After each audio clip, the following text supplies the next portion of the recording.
여러분 안녕하십니까? 3월 15일 수요일 CBS 뉴스입니다. 정부가 오는 5월 9일을 대통령 선거일로 확정했습니다.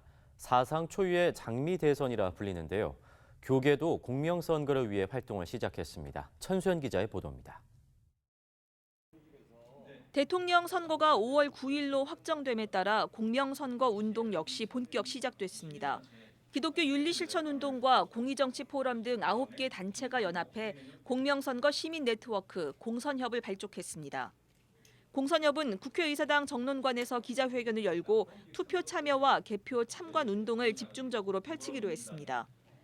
공선협은 개표 참관 운동의 경우 시민단체들과 연대해 전국 17개 시도에서 2,000명 이상의 참관단을 파견하겠다고 말했습니다. 공선협은 또 최근 사람들을 현혹하고 있는 가짜뉴스와 유언비어 등을 검증하는 작업도 시작할 계획입니다.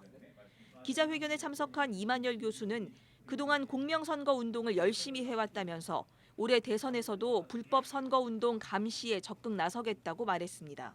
이번 대선이 공명하게 이루어져서 참 공명선거에 의한 대통령이 출연하는, 정권이 출연하는 계기가 되었으면 좋겠습니다.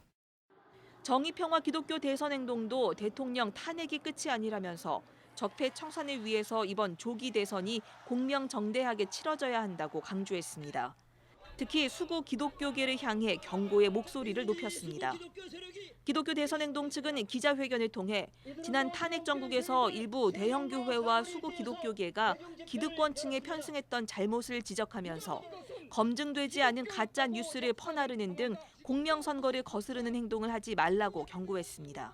우리는 수구 기독교 목사들과 교인들의 선거법 위반을 더 이상 좌시하지 않을 것입니다. 촛불광장에 힘으로 세운 민주주의를 무너뜨리고자 하는 그 어떤 행위도 결코 용납하지 않을 것입니다. 기독교 대선행동은 특정 후보에게 투표하도록 선동하는 설교, 유언비어 설교, 가짜뉴스 유포 등은 모두 선거법 위반이라면서 이 같은 행위를 하지 말 것을 촉구했습니다. 이들은 감시 활동을 철저히 해 적발될 경우 고발할 것이라고 밝혔습니다. CBS 뉴스 천수연입니다.